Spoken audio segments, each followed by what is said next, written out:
Red Ray Gun Limited presents The Benji and Nick Show.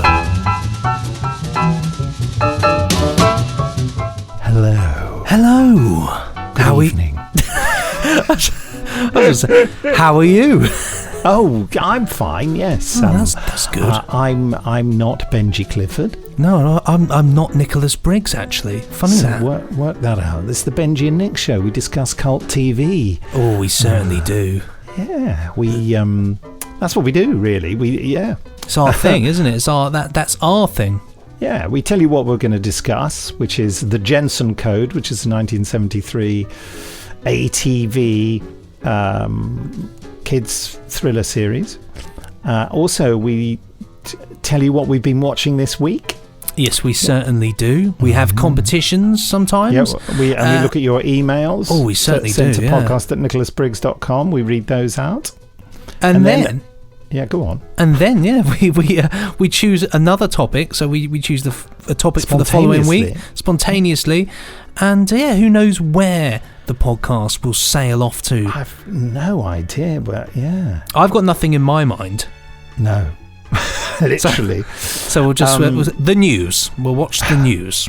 I'm looking forward to talking about the Jensen Code. But let's first of all, before we go to emails, and also a special thing this time round, where we're going to look at some reviews we've had. What have you been watching this week, Benji? Do you know, I've not been watching an awful lot this week, actually. I'd say the only thing worth really mentioning is I've been watching a bit of Tony Hancock. Watching and listening to a lot of Tony Hancock. Have you gone raving mad? Have you gone? Oh, that's nice, isn't it? Oh, that's brilliant, isn't it?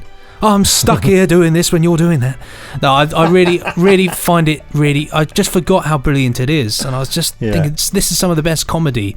With Sid James. With Sid James, yeah. Sid James. I'm a huge Sid James fan. A lot of Kenneth Williams in there as well. Matron.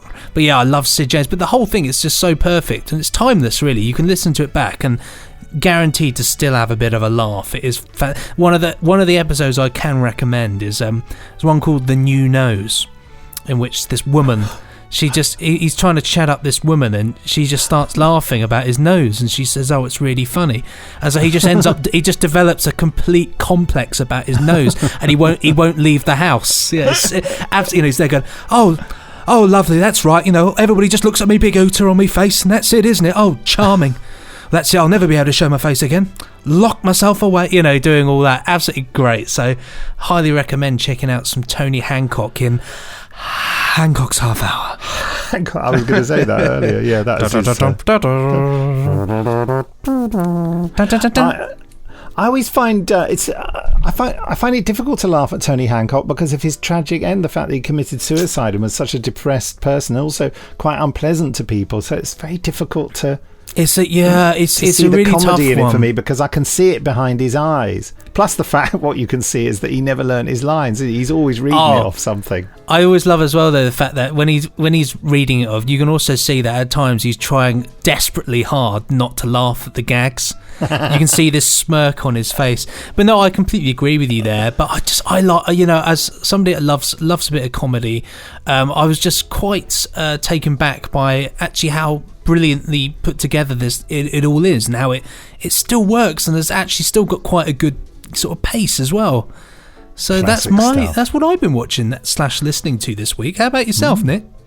Well, I did see the final episode of Killing Eve. Oh yes, it's got great reviews. Yeah, which I found disappointing as a final episode, but of course it was leading into another series, so it's not really a final episode at all. It's a confidence trick. Also, the final episode of Bodyguard, which I didn't enjoy as much as the entire series. What we're discovering here... I was just going to say, it's a bit... I found it was a bit long in places, but also I didn't like the twist at the end. I was kind of like, oh, really? What, Bodyguard? Yeah, I'd like... It was the type of twist where I thought, oh, I bet that will happen. Then it did, and I was just like, yep, of course it did.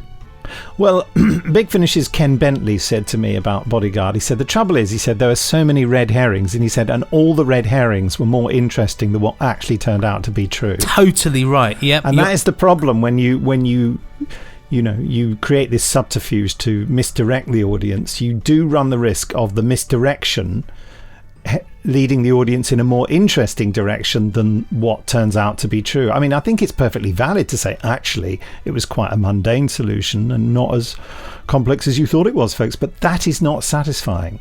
And the problem with endings, which I've said a million times before, and I probably have even said it in this podcast, is that the moment a story starts, an audience, i.e. us in this case, we invest in the story and we immediately start to think about how we think it should end. And the chances of the author's ideas matching up to ours, since we're in two completely different places at two completely different points in time with completely different expectations and completely different lives and assumptions, the chances of us coming up with the same thing as the author are so minuscule. And so unless the author does something that surprises and delights us, the chances are, I think there's I reckon a 90% chance that we're not going to like the ending. Yeah, so I think you're right. That's the tragedy of endings, isn't it? I think that's a very valid point there. I think that the thing that comes to my mind straight away is obviously there are so many characters that were thoroughly, the characters that were really dislikable, which I didn't feel got the comeuppance that they deserved in that, because it's good to give people a comeuppance. But also, we all kind of know that there'll probably be another series somehow. Well, there is going to be, yes. Yeah, exactly. Which I thought it doesn't need anyway. Like it shouldn't have another series. But I just was thinking they're gonna make sure that they can cash in on doing another one of these, because it's good. It is, it's enjoyable telly. It got huge, the views on it were massive. It did really well. Good confidence there for the Sunday slot. Well, the thing about Jed Mercurio is the thing he does is that he takes a strong character and he kills them quite early in a story, and that's his trick. He does it in virtually everything he writes. And I don't know why we didn't see it coming with the Home Secretary. Yeah. I think we thought, oh, well, this isn't Line of Duty, which is his big famous series where he famously always kills off a very important person at the end of the first episode or something like that. But no, at the end of the second episode, he kills off the Home Secretary. And that was shocking and amazing. You kind of go, wow, this is amazing. This program's so dangerous now. At some points, the lead character, the police sergeant, David Budd, David Budd. He goes to the gym a lot. There was one point where there were several points where I thought maybe they're just going to kill him, and this story is going to be about those other investigators. It's quite a fun technique for making you feel, this is interesting. I don't know where I am, in a good, exciting way. They'll kill his wife off in the next series. That'll be the opening scene. Probably. She'll open a packet of cornflakes that will blow up. Yes, exploding cornflakes. Today in central London. Anyway, what else? Quickly, what else did I watch? I was a bit ill for a couple of days and incapable of working, so I found that I had inadvertently set to record ITV's latest adaptation of Vanity Fair, the Thackeray novel, and directed by James Strong, who I worked with on Doctor Who and the Daleks and Manhattan story, who I really liked, actually. James is a really nice director and very keen on doing interesting things with the Daleks. There were no Daleks in Vanity Fair. And I watched half the first episode a few weeks back and was, a bit about it. But since I had nothing else to do and felt very, very sick and couldn't really, function properly, I watched 4 episodes straight off. Cool. And got to like it. I've never read the novel, so I don't know how true to it is, and it does use a lot of modern music in it, which is a bit wrong footing, and I'm not sure how effective that is. But I thought it was a very interesting and surprising novel that, has a lot of interesting confounding of your expectations. Yeah, I think that's so. I might have to have a look at that. Yeah, don't expect to love it immediately. You have to put in a bit of work. What channel was that on? That was on ITV. You'll find it on the ITV player. Independent television player. Right, I'll note that down in my me book. You do have to watch the adverts, unfortunately. That's a point. One thing I did enjoy, funnily enough, is the Jensen code. So got a mixed feeling about that one, I think. But I just couldn't. What amuses me most about the Jensen code is that I made a Kid Jensen joke last time and it went straight over your head, didn't it? Probably did. You've never heard of David Kid Jensen, have you? No, not at all. Wow. He used to be a very famous Radio 1 DJ, and he was either Canadian or American as Kid Jensen. Yeah, he used to speak like that in what this a really name weird as well. way. Kid Jensen, yeah. Anyway, I just keep doing it, and it's not funny. So that was what we were watching this week. I don't think there was anything. It's that model aeroplane thing that was quite good that I'd messaged you about. I thoroughly enjoyed that. I haven't watched that again yet. I haven't found the time. Obviously, I've been watching more Gideon's Way. Gideon's Way, yeah, good on you. Including the episode that had John Hurt in it, playing a sidekick to Darren Nesbitt. I imagine Darren dines out on that all the time. Well, of course, John Hurt, he was nobody and I was everybody. If you've ever met Darren Nesbitt, you'll know what I'm talking about. He's a vastly entertaining man, I hasten to add. What else? There was something else that I watched. Oh, A Quiet Place. Oh, did you watch that in a quiet place? It was quite quiet. That's good enough. And what I liked about that, it had a very good ending. Ken Bentley said to me, watch that movie. He said, that is a movie that knew when to end. And he said, and I don't know how they got away with it, but they did it because it was very un-Hollywood when they ended it. I would say it was an hour and a half long, an hour and 26 minutes actually. And the first hour was pretty darn boring, but the last 26 minutes was fantastic and it ended at the perfect moment. Presumably when you just it's got you where you want to be and then it goes bam. Yeah. It doesn't piddle around and do the obvious thing. There's just a moment, and I won't spoil it if you haven't seen it. So I would say it's worth watching for the last 26 minutes. And it's about aliens who hunt by sound. I think that's given away within the first 5 seconds of the film, I would say. So you're safe there. Okay. Do you want to have a look at these brilliant reviews we've had? Oh, I'd love to have a look at the brilliant reviews. I mean, this is my wife's I'm glad work. They're brilliant and not nasty reviews. Otherwise, none of them are from Ian Plowman. That's a little joke that you may or may not get. My wife is responsible for putting these on our Facebook page. Oh, she's doing brilliant with the Facebook page as well. She's absolutely top notch. Benji and Nick Cult TV. Yeah. Oh, that's my dog. Hello, Rosie. What's up? Do you want to go outside? That wasn't my wife. Do you want to go outside, Steph? I am outside. You're in a shed. Oh, right. There goes Rosie. So do you want to read out some of the...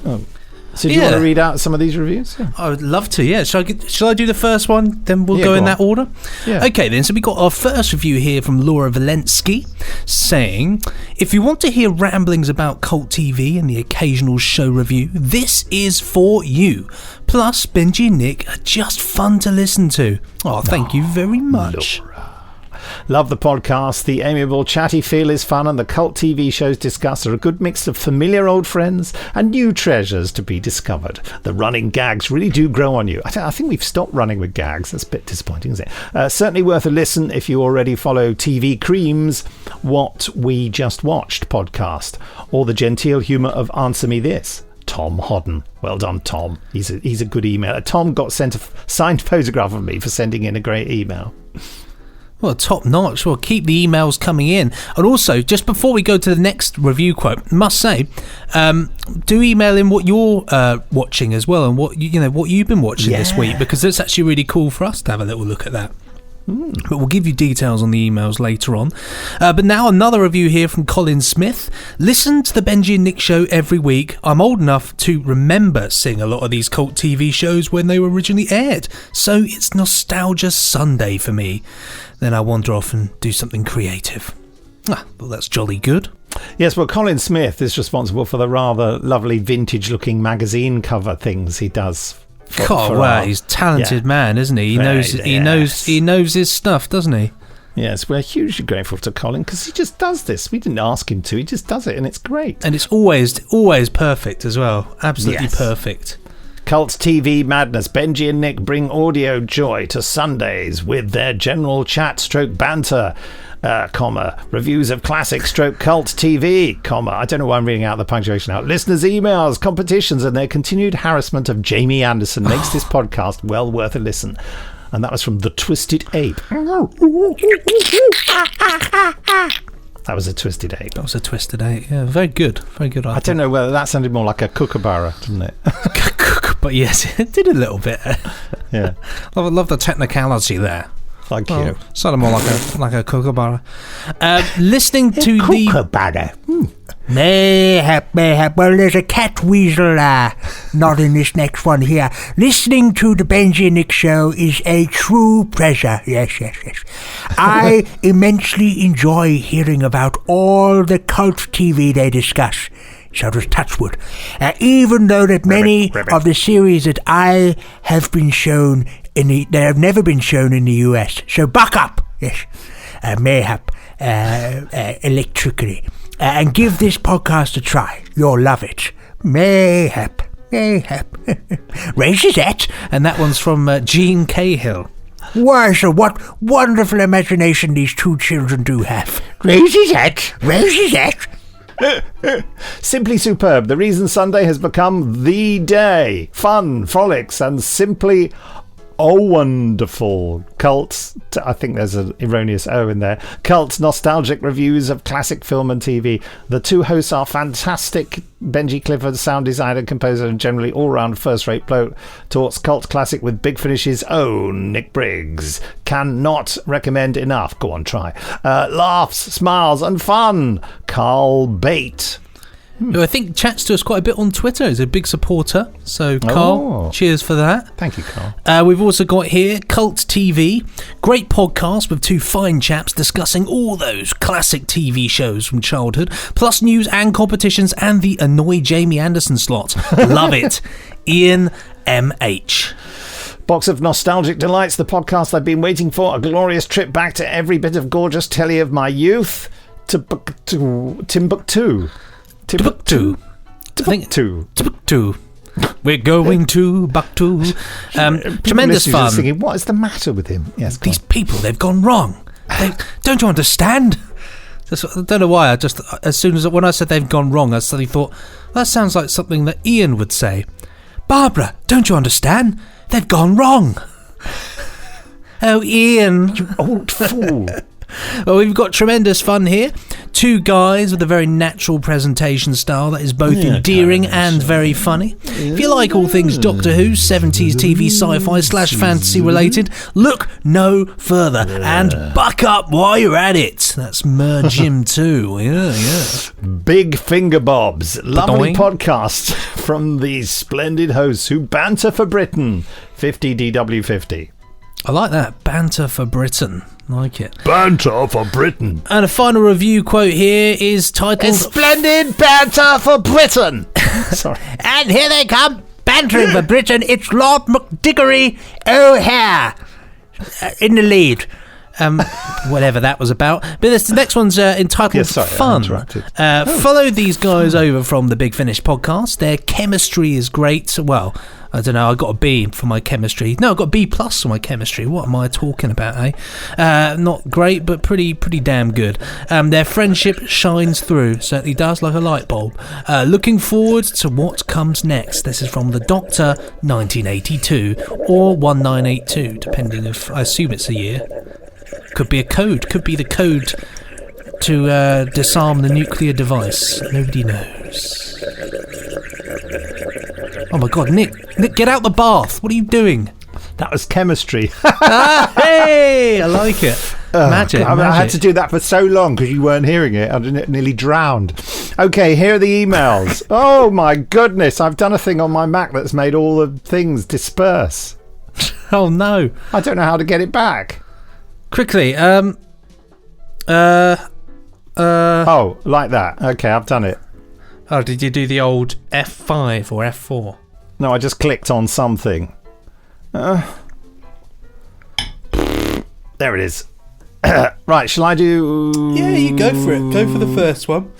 I'll go for the first one. Original message, subject line, binge listen, and it was sent on the 25th of September at 13:27, just during lunch. Yes, by Ross Cleaver. Sounds like somebody trying to say my name, but with an accent and telling me to listen. Right, binge listen. Binge. Yes, and of course it was sent to podcast@nicholasbriggs.com, as all good emails are. Hi boys, late comer to the BNN party. Really been enjoying binging on your podcast. Oh, that's rather nice. Over the last couple of weeks, I've got loads of things added to my Amazon wish list. Oops, sorry. Now worried that I'm going to be running out of episodes soon. Oh, okay. Please start doing them daily. Crikey. Can you imagine? There's a show I remember that both confused and terrified me as a kid that I'd like you to cover. Archer's Goon. Do either of you remember it? Never heard of it, but it's getting you crazy Google. That so much weird stuff that didn't make sense seemed to be served up to kids in the late 1980s. It's no wonder the country has gone to pot now. All the traumatized Gen Xers are in power. Keep up the good work, Ross. Archer's Goon. Have you looked it up? Just looking it up now, actually. It's let's have a look. Children's BBC, no less, actually. 1992. Yeah. Cool. This looks exactly like how my childhood looked. Like, that is just how I remember telly looked. Exactly like this. Oh, I've got to look this up. Archer's Goon. Oh, God, is that Maurice? Oh, it's Trigger there. It's old Triggs. They're 1984 fantasy novel by Diane Wynne Jones. And the series was done in 1992. Right. What's it about, though? About 25 minutes an episode. 13-year-old Howard Sykes lives in an English town with his parents. I can't read all this out. That would take me longer than the podcast. Okay, well, we might have a look at that. Here we go. Here's a quick one. I've got a quick description here. A novel by Diana Wynne Jones. The protagonist's father and author is visited by a mysterious figure who demands that he write 2,000 words of gibberish. Whilst investigating, Howard and his sister, Awful, learn that their town is secretly controlled by 7 mysterious siblings: Archer, Torquil, Dylan, Hathaway, Shine, Earthskin, and Venturus, I think that is. At least one of whom seems to be thinking in terms of tomorrow, the world. Wow, okay. Pretty funky. I thought you said it was short. Well, it was short enough. It's short on paper, Shorter son. than the entire Wikipedia page. On to the next email. Yes, well, we got another email here, as Nick just said. This one's entitled Note from Darren Campbell to your Facebook page, The Benji and Nick Show. Because if you want to send us an email, you don't have to do it the proper email-y way. You can actually click this little button on our Facebook page, which is facebook.com/The Benji and Nick Show. And there should be a little send us an email button. And just send one in. It takes a couple of minutes. It takes a couple of minutes. And a minute as well. And you can get in touch. So this one was sent on the 23rd of September 2018, at the time 11:27, probably just before he dashed off for his lunch at 12. It's from Darren Campbell. Hi Benji and Nick, loving the podcast. It really gets me through my Monday mornings at work. How about watching an episode of The Champions? Yeah. I would love to hear your 2 views on this classic 70s series. Keep up the good work, chats. What and all that. There we go. We could do The Champions, couldn't we? The Champions would be a good one. Yeah, God. I love The Champions. I often watch The Champions. By the way, Andrew Wooding on our Facebook page says, has Jamie Anderson been replaced by Nick's mum? I said, that sounds rather odd. I don't know. That's just weird, isn't it? Just go to visit your mum one weekend and Jamie comes out wearing an apron. Hello. Think, oh my God. God, yeah, how gender intolerant you are to talk about. Why would my mum? I don't think my mum's worn an apron since I was about 7. I don't know. Anyway. Just imagine when people cook, don't they wear aprons? I certainly do when I'm cooking. I wear an apron. Okay, all right. No messy, no mucky shirts in this ass. All right, I'm just saying. Original message, subject, latest episode. It was sent on the 23rd of September at 33 minutes past midnight. Good time. Len Yakulo. writing to podcast@nicholasbriggs.com, of course. I enjoyed the latest episode regarding the Tomorrow People. Oh, that's the one before last. I was slightly disappointed that Benji wasn't taken with it, but completely understand that there's a lot of nostalgia tied up with the show, and I'm sure that my continued enjoyment is very much based on that. Yeah, I'm with you there, Len. If you do want to try one other story from the series, The Blue and the Green is the best of them. Nick is right, the commentary track on the full series box set is beyond scandalous, but very entertaining. That's it. Honestly, you've got the box set, haven't you? You should listen to some of the commentary. I will. I'll make that my mission. Moderating the madness that is Nicholas Young. I'm sure that the original sender of one of your emails will explain, but as they stated, in the US, the Tomorrow People was paired up with a creation that Nickelodeon called The Third Eye. It was their own umbrella title, so they could show a series of UK and Commonwealth productions of children's fantasy and sci-fi series and pretend it was one programme. Remember that well? Remember it well? Do you? Remember, what, The Third Eye? Yeah. I don't know what that is. Yeah, I remember the Third Eye on Nickelodeon. Was it about Silurians? That would be good, wouldn't it? No, I do remember that. What was it about? I just remember. I remember the title card really well, but it was one of those things back in the day with Nickelodeon. There'd just be so many different things on. So there used to be a show called like Alone in the Dark, and just things that were so out there. Like they used to show Ren and Stimpy, which terrified me as well. I don't remember much about it, but I distinctly remember. I just remember The Third Eye being on Nickelodeon. I'm gonna have a look now. It was an umbrella thing. It wasn't actually a program. Well, it was like a section, wasn't it? Yeah. That's what I mean. Yeah. Anyway, Len carries on. I recall at least... carry on looking. I recall at least 4 being in regular rotation. The Haunting of Cassie Palmer, TVS, 1982. Children of the Stones, that you have already discussed. More on that later. Into the Labyrinth, Series 1 only, HTV, 1980. And Under the Mountain, 1981, New Zealand production. Toward the end, they then added The Witches and The Grinnygog to the rotation. You can see the intro to The Third Eye on YouTube. I believe that Chucky and Chucky's Children were also shown on the network at some point as well, so we received a pretty good grounding in UK fantasy productions. I've also been going back and listening to older episodes of shows I also have nostalgia for.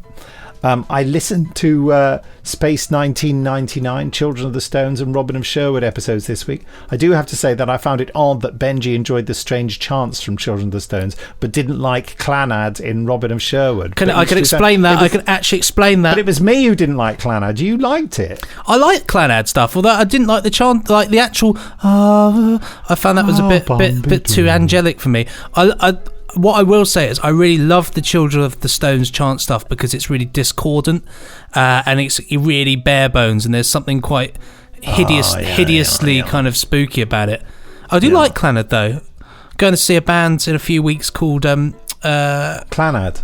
Called Clannad. No, they are called Phauen, a German band. Is that another word for Clannad? Pretty much. It might as well be going to see Clannad, to be honest.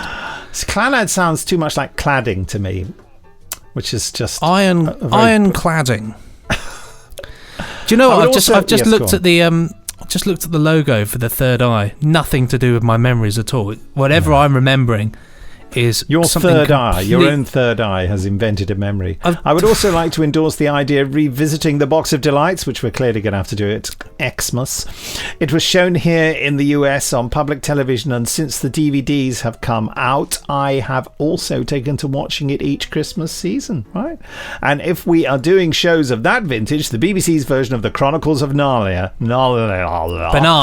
Banana Chronicles should be mentioned as well. I remember that being rubbish, but perhaps that's unfair. Was that the one where they had like animations were like cartoons? And they were like... I don't think so. I think it was just sort of like big, poor animatronic creatures done by the BBC not having enough money to do it convincingly, but maybe I'm being a bit harsh. Thanks for the regular entertainment both here and on the Big Finish podcast. Len Yakulo from New Jersey, USA. Plenty of good suggestions there, aren't there? Yeah, thanks for that, Len. Right, let's just phone Jamie Anderson. Magic.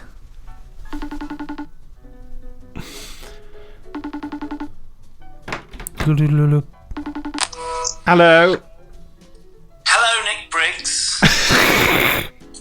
Hello, Jamie Anderson. You're on the Benji and Nick show. How pleased are you on a scale of 1 to 10?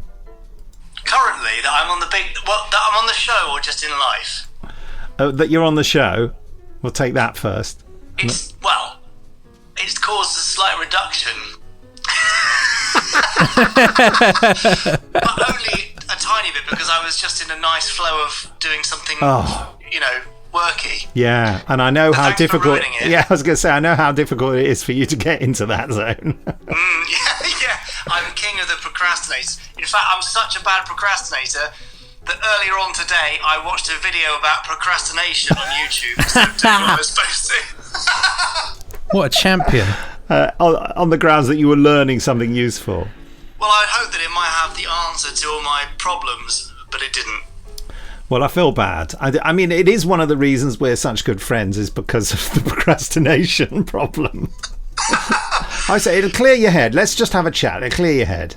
Yeah, and then you're supposed to go off afterwards and go straight into 10 hours straight of work, and it doesn't happen. Well, look, I feel bad. Shall I just let you get on with it? Well, no, now you're here. Okay. What do you want? What do you want to talk about? What are you doing? What's the show today? We're doing a show called the Jensen Code. Have you heard of that? I've heard of it, but I've got no idea what it is. Ah. I'll have to listen in to find out if it's any good and if it's worth watching, right? Yeah. And not That's to make this all works. about me, but it just occurs to me that you haven't run my interview on your podcast, your Jerry Anderson. No, I know. Is that because it's like the worst interview and you're saving it for when you've absolutely run out of good people to run interviews? No, Nick Briggs, it's not that. It's because you're involved in Firestorm. Oh, yeah. And so I'm running all the Firestorm interviews pre and during and post the release of the minisode, which people can watch at MCM Comic Con on the 27th of October or online. He's got a plug-in. He's got it all worked out. Plugged in now, that's it. Now, of course, Benji can hear you, but you can't hear him. But As usual, probably for the best. Yeah, I'm going to ask Benji if he has anything to say that I can relay to you and then edit, like you're having a conversation. Benji? Yeah, Jamie, what did you have for breakfast this morning? Because I know that we often catch you in the act, so to speak. And I'm just thinking, did you have anything interesting? I had a very small fry-up this morning. You know, I'm very keen on a fried breakfast. So I had 3 eggs from our chickens, lovely. 6 chipolatas, and 5 rashers of smoky bacon. 5 rations. 5 rations. 5 regiments worth of rations. Well, if you think that is a small fry-up, you, my friend, have minuscule. a big problem. Well, we know I've got a big problem with consuming things, but bear in mind the chickens are Pekins, so the eggs are tiny. Okay. Yeah. The chipolatas were very chipolatery. Right. Chip a little. And the bacon rashers, because they're streaky, were quite narrow. So, right. You know, it might be a normal sized breakfast for your average human being, but I ain't that when it comes to breakfast. So did you not have any tomatoes or mushrooms? No, they're in the fridge, but I was too lazy to cook them. but not lazy. This is a fascinating insight into my breakfast life. Yeah. Not too lazy to make 1 million chipolatas and 5 rations of bacon. Well, don't get picky about that. I'll next time I'll make a proper breakfast, all right? What did you have for breakfast? Me? Well, both of you. I'll go first, shall I? Yeah, you go first. I had gluten-free granola, fruit compote, and yogurt and honey. God, it was a thrill to be at the Briggs house this morning. Well, that was it. Was at a cafe at Waterloo Station. Oh, okay. Well, that's interesting. And Benji? And an OMG smoothie. Ooh. Yeah, which has got ginger in it. Ginger, mango, and orange. Benji? I had a cup of tea, of course. I had 20 of those little Weetabix crispy minis with some milk, in which I put it in the microwave, which creates this wonderful sort of like hot porridgey. Your face is the picture. I can't wait to hear what it is. Slightly chocolatey wonders. It's amazing. It's really nice. Definitely recommend that Weetabix crispy minis. 20 Weetabix crispy minis, which he microwaved. and it turns into a chocolatey mush. Gosh. Well, I imagine 20 Weetabix Minis microwave dry bursting into flames for some reason. No, they got milk. They got milk. They got milk. Do you think we've got rid of more than 50% of your listeners by this point? So is this the breakfast podcast? I feel... It's the Breakfast and Nick show. Okay, well, that's breakfast. What about lunch? No more food. I had refer to the Big Finish podcast to find out what I had for lunch. I did, in fact. Yeah. Jamie, get on with your work. I feel bad. No, don't feel bad. Thanks so much for letting me bore your listeners to tears with tales of breakfast fun. I know. Yes, I can sense their gratitude. I don't think it's coming through to me. This is like a seance, a gratitude seance. Yes, definitely grateful. Or was that irritated? Anyway. I think it's the latter. Sorry, everybody. Thanks, Jamie. Goodbye. Ciao. Lovely to see you. Nice podcast. Thank you. Bye. Dreadful fellow. Yes, who'd listen to him? not me. The main topic, the Jensen code. Hit it, Benji. Wait, we haven't done the competition yet. That comes later. Does it come later? I'd never know what the... Okay, Jensen code. Interesting one there. Story about a lad who's stuck in some caves after going on an expedition. Thinks he's been in there for, 20 minutes? Turns out he's been in there... 2 hours. 2 hours, but he's been in there a lot longer. He's been in there he thinks he's been in there 2 hours, but his instructor tells him it was 10 minutes. But his instructor has been subjected to some weird mind process where he loses 2 hours. That was what I was meant to say. Did you watch this? I did. Do you know what? I watched it last week. It didn't gel with me at all. I found it very dry. Very dry. It's very dry. I found it very dry. Like there are some bits of it that I thought were fun, but my God, I'm going to be brutally honest here. I found it a bore. I ran it a real bore, and I couldn't. It didn't have enough going on to fully stimulate me. However, I did enjoy it. I thought the performances in it were really fun, and there were some lovely bits. And you just said it was a bore. You can't have really enjoyed it if you said it was a bore. I liked some of the characters in it, like that old boy, the old caretaker bloke who's running the place. Veteran of TV. Find his name out. Go on, have a look at the cast list. Where was it? We got another Tarzan. We get one Tarzan in here every week. We get every year. Every year, a bunch of Tarzans. It also has Brian Croucher in it, giving what I would venture, it's a terrible thing to say if he's listening, is his best performance ever. I think it's beautifully subtle what he does, actually, because he's all reassuring, but actually he's up to no good. It's a story about a young teenager, a bunch of teenagers at an outward bound centre where they're doing potholing and what have you, and they're all tearaways, really. I remember watching it when I was a kid, and it was too old for me. It was too, So it's an old one for older kids, isn't it? Yeah, older definitely. Children. And in 1973, I would have been, I don't know, 11 or something. And it's really for teenagers. And I really, we have a total disagreement here. I completely agree that it's very dry. It's not got incidental music really, with a bit of stock here and there.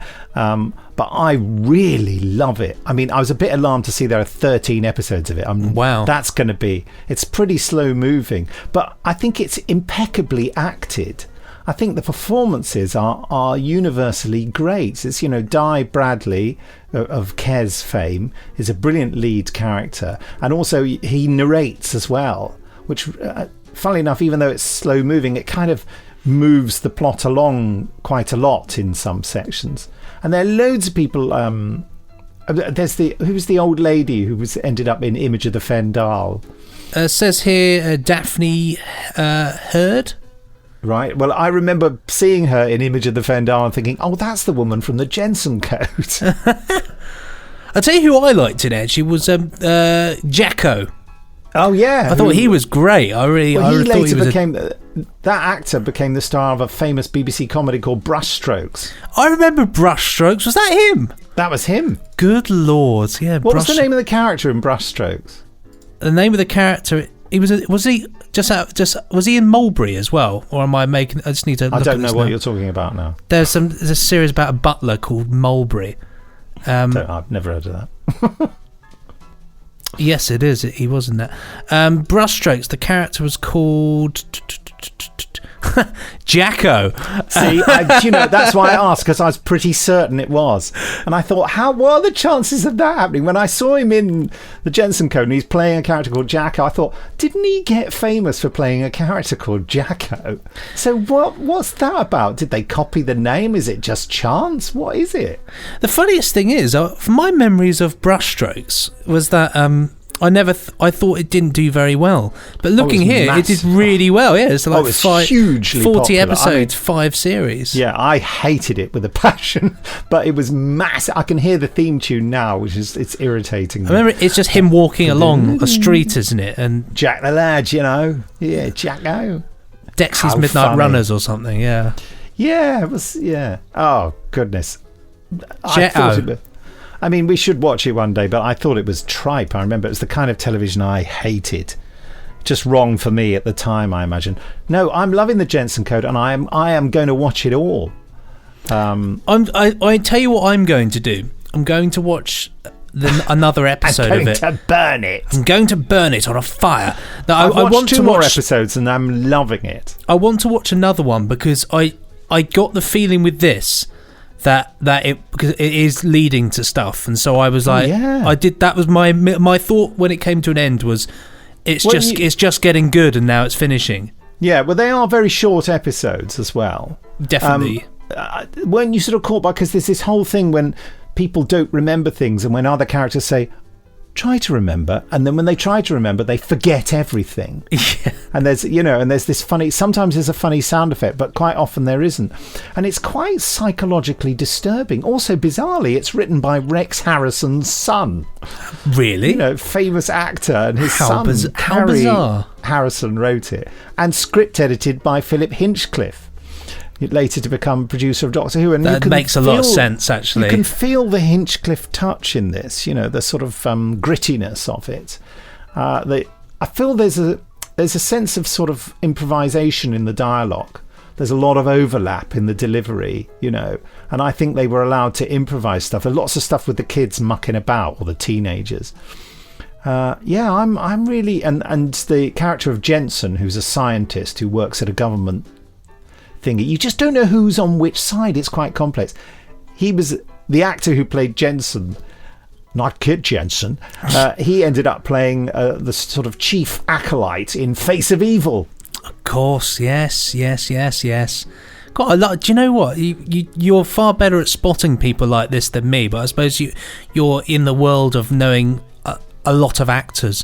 But yeah, I'm quite bad at that sort of thing, but it's within my catchment area. It's when we're talking about the 70s. Of course, yeah. I was an older child and a young teenager, so you know what I mean. It's it's when you're receiving that information and it gets indelibly stamped on your brain. I can sing all the commercial jingles from that period as well.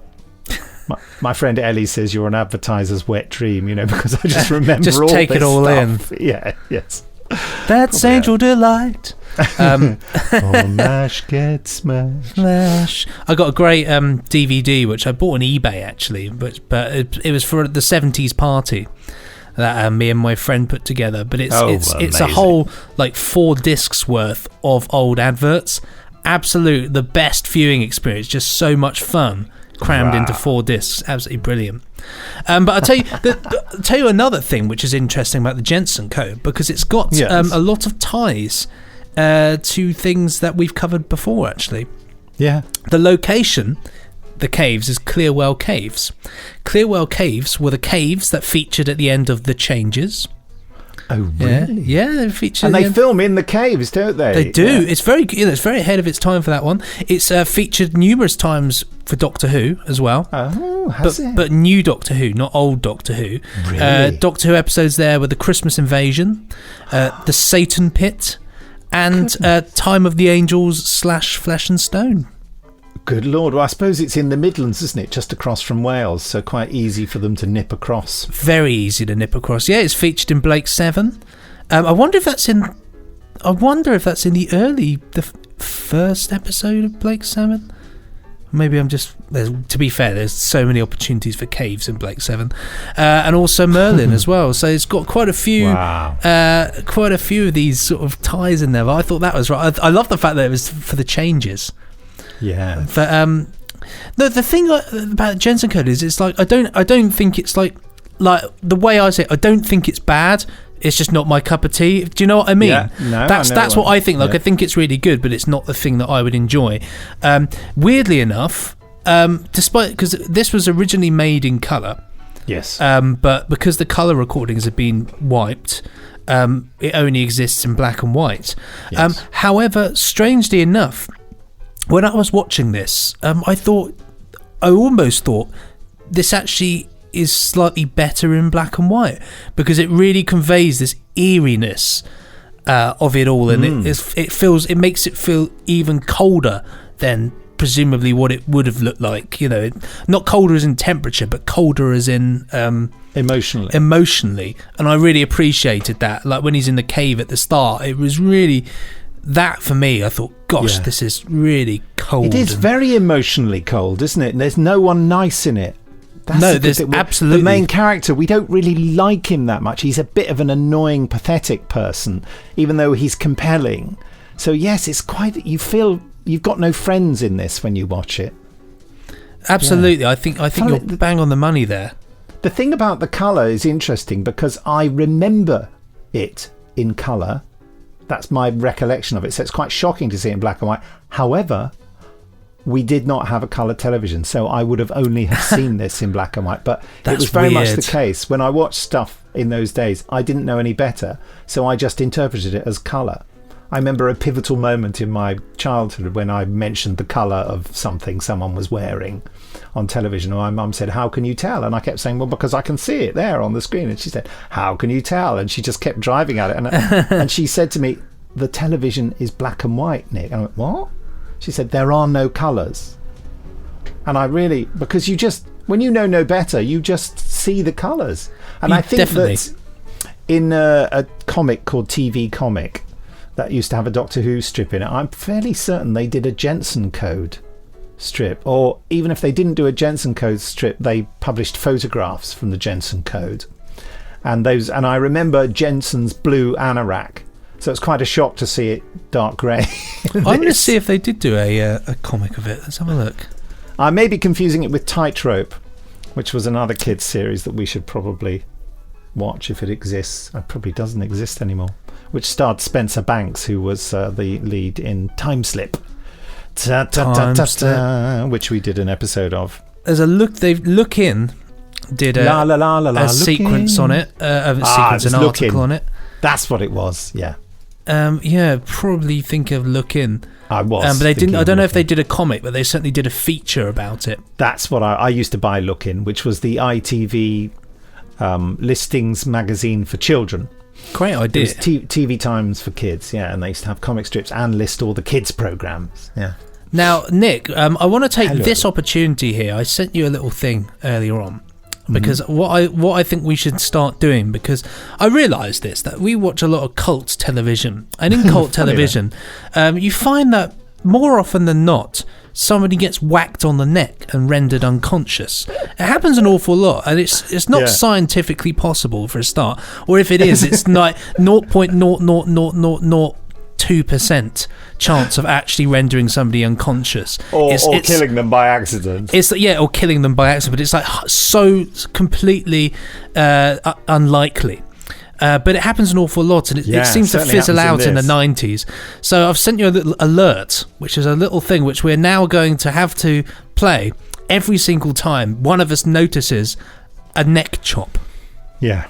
Well, certainly, I think in episode 2 or 3 of the Jensen Code, there is a neck chop. Another neck chop. There's a neck chop in the first episode. I know that. When does the first one happen in the first episode? Bloke's outside looking for a bush or something, and then somebody cracks him one on the neck, and he falls down. That's right. Yeah. The guy who forgets everything.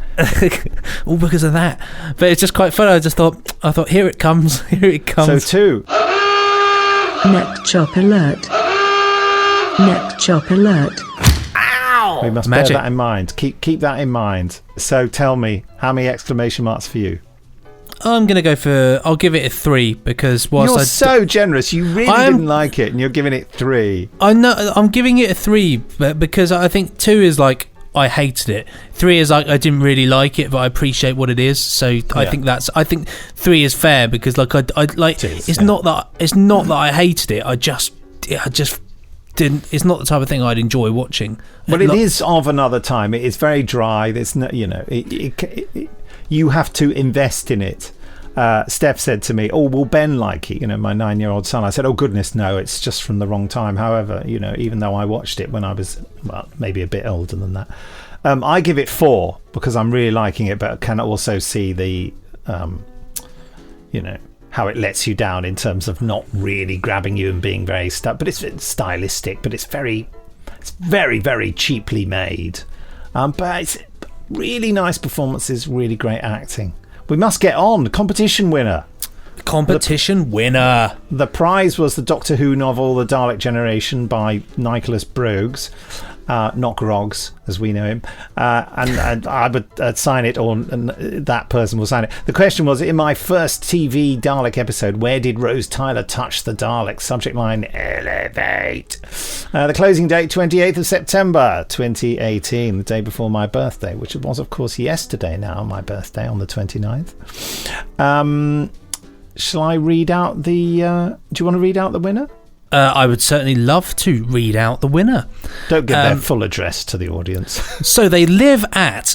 it's Kieran McLaughlin.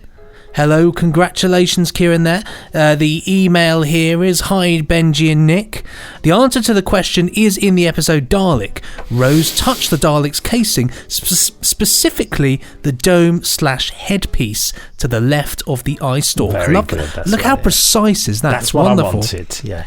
If I'm fortunate enough to win, brackets, I'm not usually that lucky, please could you sign the prize and send it to my address, which is there on the paper, redacted. In Northern Ireland. By the way, loving the podcast, guys. I have rated and reviewed the podcast, The Twisted Ape, on iTunes. Oh, right, we got your review. Thank you very much. I did the strange Kookaburra impersonation. Yes, that's it. I'm now looking forward to your review of State of Decay on next week's podcast. Right, judging from Nick's reaction, which made me chuckle, he'd probably prefer pulling his own fingernails out rather than watch it, or at least do some script writing instead. Kindest regards, Kieran McLaughlin. There we go. Congratulations. We'll have a new competition next time. I can't think of one this time. I've got a DVD of The Nightmare Man, which I'm never going to watch, so they could just have that in the competition for.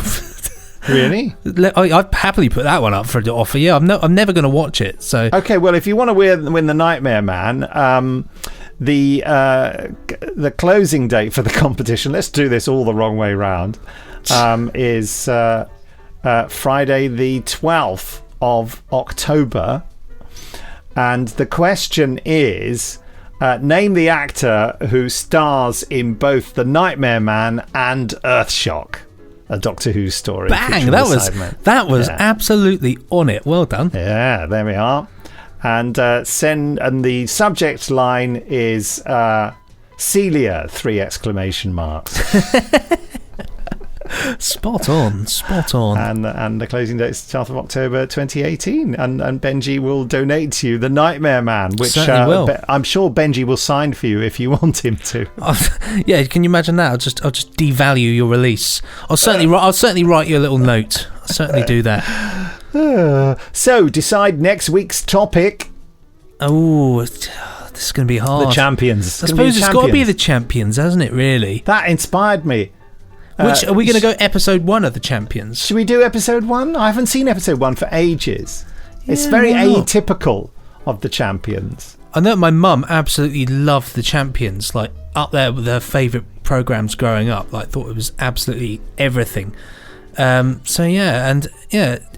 champions episode 1.